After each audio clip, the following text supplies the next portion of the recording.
I don't think she makes good decisions, even without the alcohol.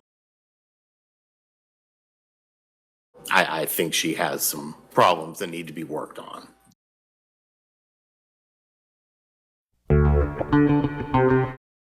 Hello? Hello?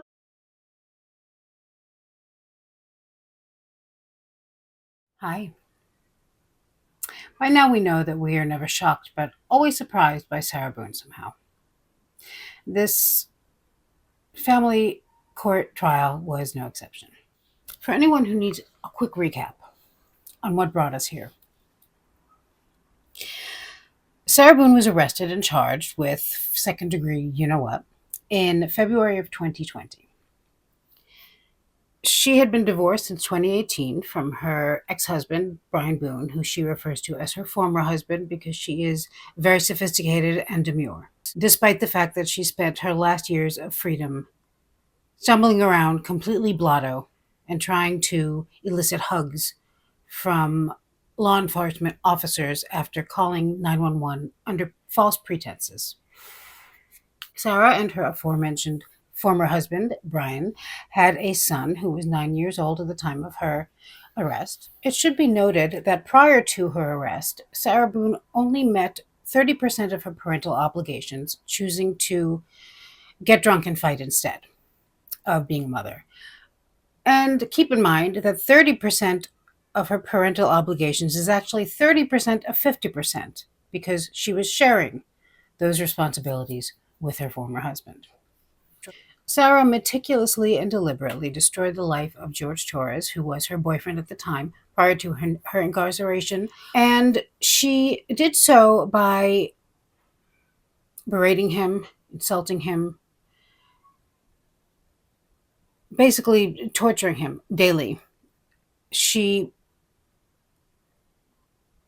wore him down.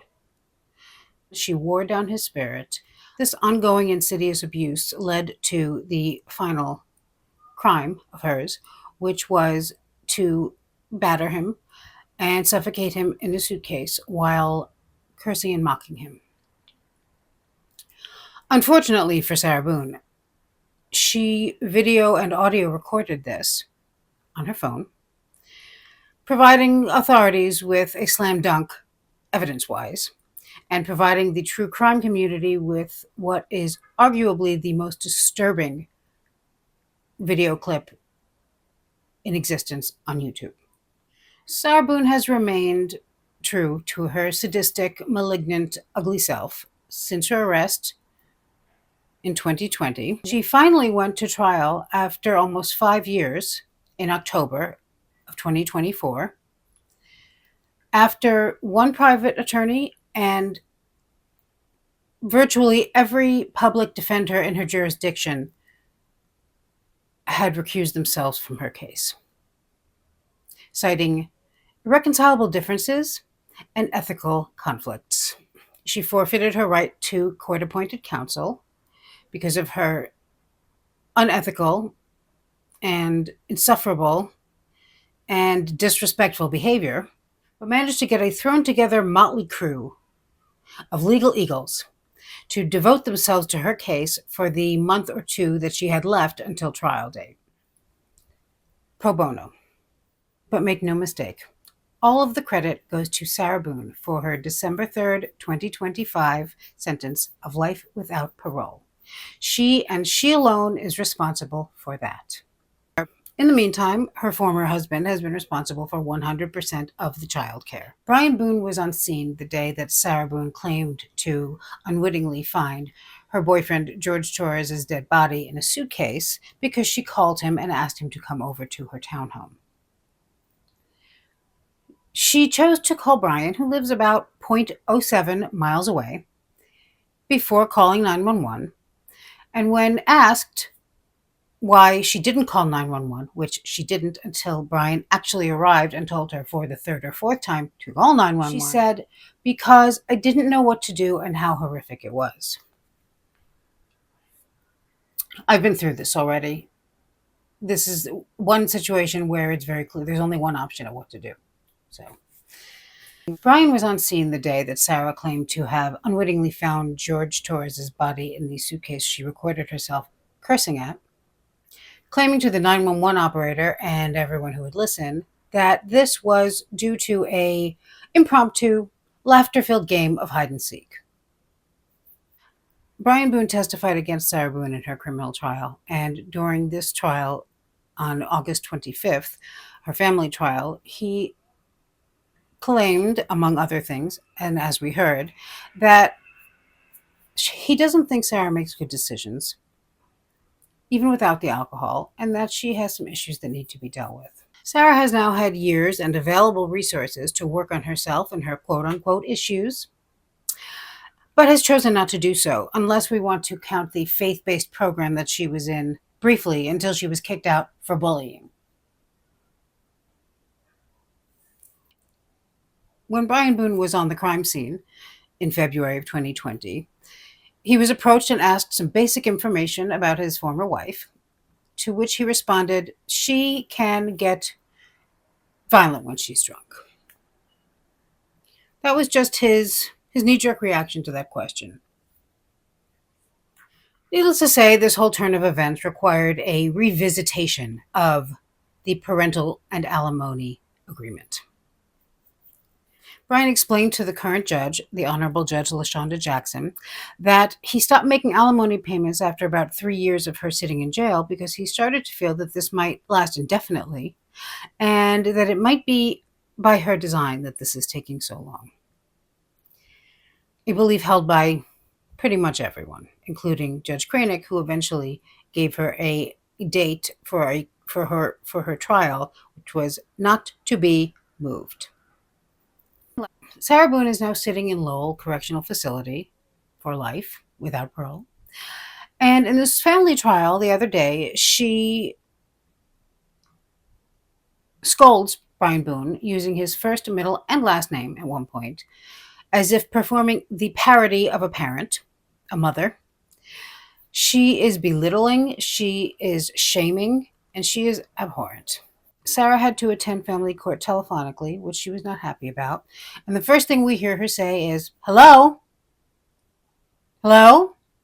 She seemed to be trying to show what a disadvantage she was at due to her inability to be present for the proceedings. She then made allegations that Brian Boone is lying about submitting the visitation application at her prison in an attempt to not let her see her son. This recent issue or delay with Brian's visitation application seems to be of utmost importance to Sarah. My guess is she feels that it is her ace in the hole, if you will. The judge denies this motion with prejudice.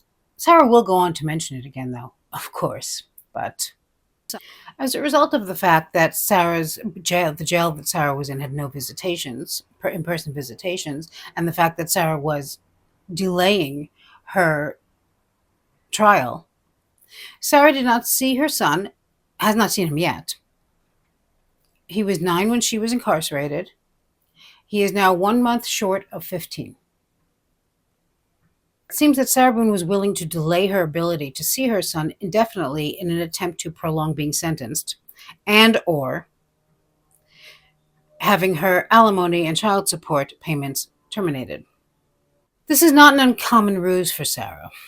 To hear her speak, you would think all she wants to do is see her son, but in reality, whether she is out in the wild in her townhome complex or in her townhome or she is incarcerated, her actions say the opposite. Sarah reminds Brian Boone that he's under oath many times, which is typical of the shameless hypocrisy that Sarah Boone has displayed since we had the displeasure of becoming aware of her and her crime. Sarah Boone almost outdoes herself when she starts down the path of not just implying, but blaming Brian Boone for putting their child in harm's way and danger because he let him see his mother, who happened to be cohabitating with George Torres by choice, a man who Sarah Boone claims to this day is violent and dangerous. Of note, Mr. Torres is dead by Ms. Boone's hand, and she has, not to put too fine a point on it, but been found guilty of his murder, which crystallizes, in my opinion, who the true violent offender was here. Sarah peppers her argument with her commonly employed petty, childish verbal, in quotes, stating, for example, that Brian claims to be, in quotes, unemployed. During her cross-exam of Brian, she asks if he drinks in front of his child, and then changes her question after some objections and reformats it to, do you drink? And then she asks, how often? How often do I drink? Brian says. The judge asks Sarah what the point of this question is, and Sarah replies, because he's making my, in quotes, drinking problem and blaming on what happened to me. Nothing happened to her. Sarah asked Brian why he never consults her on big parenting decisions. He says there really haven't been many. Then the two are mentioned that they have already been discussed, and they move on to Sarah asking if he even knows how to contact her in an emergency. Brian says, well, I assume I would call the prison and they would possibly let you know. Brian is not playing into any of this. Many times she asks him why he never answers her calls or texts, and he responds, because I do not want to. She says, how would you even know her? She was on and on about how he doesn't communicate with her about their child, and how would she even know? How would he even know what her questions are if he never reads her texts or answers her calls? And he said, I do read your texts, and if you asked a question in those texts that needed an answer, I would certainly have written you back or called you. She goes on about this, of course, on and off, because she's never done. My personal favorite was when she asked Brian if he knows her work schedule at prison, and he said no. And she asks him why he never asked. And I believe this is when he responds, I'm confused. She also claims to never speak to him, but makes reference to many times recently that they've spoken. So at one point during her arguments about limiting her calls, she makes a statement that almost convincingly conveys the interests and affections of a mother, stating that she knows her son's favorite color, what his girlfriend's name is, and she has an involvement in his daily life. She does not want that taken away from her out of bitterness and spite on her former husband's part. But before you fear that everything you've come to know about Sarah Boone is on shaky ground, fear not. Because in the same breath, she follows up with the fact that people seem to forget that her case is on appeal, which, even if that wasn't completely ridiculous and implausible, wouldn't matter here. That's like spending your winnings before you've scratched the ticket, Just, that's not how the world works, Sarah. Sarah says that she wants to continue to have the right to call her son whenever she wants to, which, as it stands right now, is several times a day, every day, or not at all for days on end, as opposed to Brian's proposal, which is once a week. And he adds that she can certainly have a back-to-back call if a half an hour is not enough for them to discuss everything they need to discuss. He says that speaking to her son 7 days a week is ridiculous. And my guess would be that the son probably feels that way too, since he's saying this in court. Sarah also adds once again that her 30% success rate as a responsible parent prior to incarceration is because, and she's sure to add, I know and the petitioner knows, she was keeping her son from a dangerous situation. Sarah claims that she's doing everything she possibly can to be a parent whilst incarcerated. The judge interjects at one point that the respondent must agree that she is not following a lot of the parenting plan, including timeshare, to which she is unable to adhere due to current circumstances, and added that the parenting plan was entered into before any criminal charges were contemplated. Sarah admitted yes. She agreed, but adds that her ex-husband is trying to hinder her relationship with her son, adding that it is unacceptable and unlawful, according to her, the convicted murderer. One of the first things that Sarah Boone wants to make perfectly clear is that she is pro se and does not know what she is doing. She will demonstrate this throughout the trial. Sarah wants to know what it is that supposedly upsets their son after she speaks to him, why he's upset. And Brian Boone tells her that it's the things that she says to him, the way that she speaks to him, and the plethora of emotions that she corrupts. She's completely unfazed by this, of course. In one ear, out the other, and not even in. Just despite the fact that Sarah, not just by her own admission, but by her own insistence, does not know what she's doing, she decides to pursue her case law submissions, which it seems she is perusing for the first time during this trial. The judge has to do some on site research, as does Brian's lawyer, because, as a surprise to no one, the case laws that are listed are incomplete and/or incorrect. I maintain that Sarah has little to no understanding of what exactly the point of case law is. And because Sarah is a true idiot to her core, she still feels that citing case law makes her look intelligent, despite the fact that she does not know what she's doing. Sarah continues to apologize, stating that the law library in the prison is not very good. And soon after that, after having an incomplete case law, she claims that they didn't give that to me, the citation number, which shows us that, as we know, she didn't step foot in that law library and she didn't write these case laws. At one point during this case law mashup, the judge clarifies for Sarah that her parental rights are not in question here. Sarah Boone says she knows and continues to cite case law involving her parent that are supposed to address her parental rights. She went on to cite case law that she thought was relevant to alimony. It was not. None of this deters Sarah Boone. She continues. Of the first 6 citings she submits, one of them is correctly cited. After those 6, the judge asks her how many she has left. She does not answer this question and blames her incompetence on being on the phone as opposed to in person. Now, those of us who have seen her court appearances know that that has nothing to do with it. She gets one more case law in, also incorrectly, when the prison staff interrupts her and says, "Time's up." Brian's lawyer offers the option of each party submitting closing arguments. The judge says that they will do that and they're going to close for the day, and she asks Sarah Boone if, other than case law, there is any other evidence that she wants the court to consider. Do you think Sarah said, "No, thank you, ma'am"? No, she did not, of course. There is other evidence that Sarah would like the court to consider. You betcha. I got the feeling that she was just warming up, which I'm sure was the case, knowing her as we do. Sarah wants to discuss attorney fees, and the judge interrupts her and tells her, "You have had more than enough time to discuss all of your issues, and the fact that you chose to use your time discussing other things is on you." Sarah throws out a, "Your Honor, forgive me," and the judge throws it right back at her with some stank on it. She was now done. Took her a while, to her credit.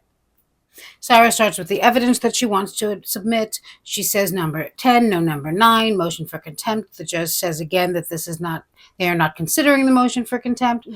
Brian's lawyer interjects and says, "I think she means the motion for contempt about alimony, not the other motion for contempt she had submitted." Fine. The judge says, "Okay." Sarah adds petitioner's account statement, issue number 15, no objection. Then she wants numbers 21 to 25, respondent's response to judge regarding parental alienation, non-payment of alimony, and requests for case management conferences. The judge says that this is not evidence. Sarah asks for judicial notice, which, from what I can tell, is the one term that Sarah has learned and actually used properly. At this point, I am struck anew by the ever-present and obvious reality that Sarah Boone has committed a heinous crime. She sits in prison, contributing absolutely nothing to her former husband, to her son, to the public at large, to the community. The only thing that she has done in the last few years is lied under oath every time she's put under oath, wasted time and money, and shown absolutely no gratitude to anyone who's actually tried to help her. She makes false claims about her health, among other things, all while Brian Boone is out in the trenches doing everything it takes to care for a child, which is a lot. Sarah goes on to attempt to submit a flaming pile of bullshit, which Brian Boone's attorney objects to, and the judge sustains as hearsay. A few more objected and sustained submission, followed by number 35, which is something having to do with canteen, specifically snacks for her medical needs, which to me is clear that nobody's believing it this in this room, but she doesn't know that, of course, because to her it's her medical needs. Why wouldn't they believe her? That's not fair. The judge gives both parties until 5 p.m. on September 2nd to post their closing arguments and limits them to 5 pages. Sarah says, 5 pages? And the judge says, yes, 5 pages. Did I stutter? She didn't say, did I stutter? My prediction is that Sarah will not make the deadline. She may try to send it a few days late, but change the date as an earlier date, because Sarah doesn't understand that, still doesn't understand that you can't get away with that. And there's no way it's going to be 5 pages. My guess is that right now, anyone who is with an earshot of Sarah is hearing about how unfair it is and ridiculous it is that she is expected to put all of her closing arguments in a 5-page letter. And she has no understanding of the fact that this was supposed to be written and ready for the trial date. She should have had that with her at the trial. I'm sure Brian Boone's lawyer did, because this was the day of the trial, including closing arguments, but Sarah doesn't even understand that. And in closing, I want to go through a list of a few of the stupid things that Sarah did and why they're stupid. Complaining, already not good, that Brian is trying to make it sound like the calls from Sarah in prison to her son are expensive when they're only 13 cents a minute. This is stupid because Brian, who just explained to the judge that the calls add up to about $40 to $60 a week, is caring for her son in every way, including financially, and she is sitting in prison serving a life sentence for murder. This shows a total lack of appreciation for Brian and a lack of concern for his money. And she's in no place to decide what's expensive to someone else or anyone else. That's also a pet peeve of mine, which almost has nothing to do with Sarah, because Sarah's her own entity. But I don't like it when people decide what other people can afford and what they can't afford and how they should be spending their money. Everything is relative and it's none of your business. Sarah opened this trial by stating that she's pro se and does not know what she's doing. That said, it's a waste of the court's time to attempt advanced legal maneuvers, let alone so many. Particularly when she has already been warned that time is of the essence here. This shows a total lack of respect for the court's time, and because 95% of her case law citings were incomplete or incorrect, and usually both, it shows that she is incompetent and unrealistically self-important, blaming Brian for her failure to fulfill her parental obligations. I'm not even going to dignify this with further commentary. It's just very stupid. Talking down to Brian. This is just not a good look. It's not professional. It doesn't show her in a good light, and it puts a microscope on what happens when she does not get what she wants and how she speaks to people, son included. Being petty. Asking Brian if he drinks around the minor child. This was stupid because it shows a total lack of remorse and responsibility, along with, once again, a total lack of understanding of what is important, what is appropriate, and how to respect the time and objectives of others. Well, of course, there's nothing new to learn about Sarah Boone because Sarah never changes. I did have an unexpected, though not new, takeaway, which was that Sarah, not only Sarah's inability to take any responsibility or ownership for anything that she's done, but her need to blame others, and not just others, specific others. In a text that she had sent to Lana at one point, she claims that she doesn't have any friends, well, which is something she didn't have to address at all, but this is how Sarah self-snitches. She didn't have any friends because George threatened them all and scared them away. Sarah has now moved on. So even though certain things she could still blame on George, and quite frankly, it would be a better, more credible option in some ways, in some cases, she chooses to blame Brian because Brian is now the enemy, and Brian's the one who's still alive. She not only insists that she holds no blame for anything that has been mentioned in this trial or her criminal trial, but feels that it's prudent to place the blame squarely on Brian. And in doing so, the judge and everyone else will see how her failure to be a parent years ago, including her, in quotes, drinking problem, is not her fault, but is in fact the fault of Brian Boone. Yet she's the one incarcerated. Make it make sense. I submit that Sarah will not make the deadline for her closing arguments.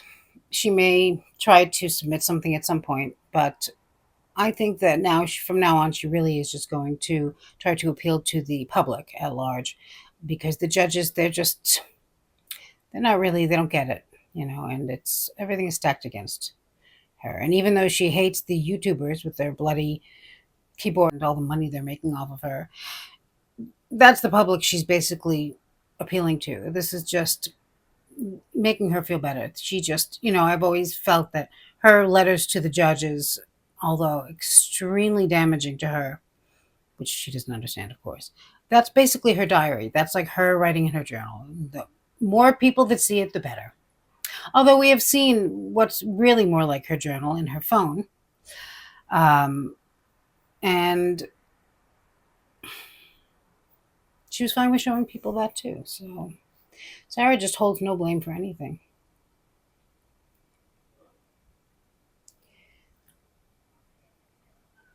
Thanks for watching. I'll see you very soon. Bye.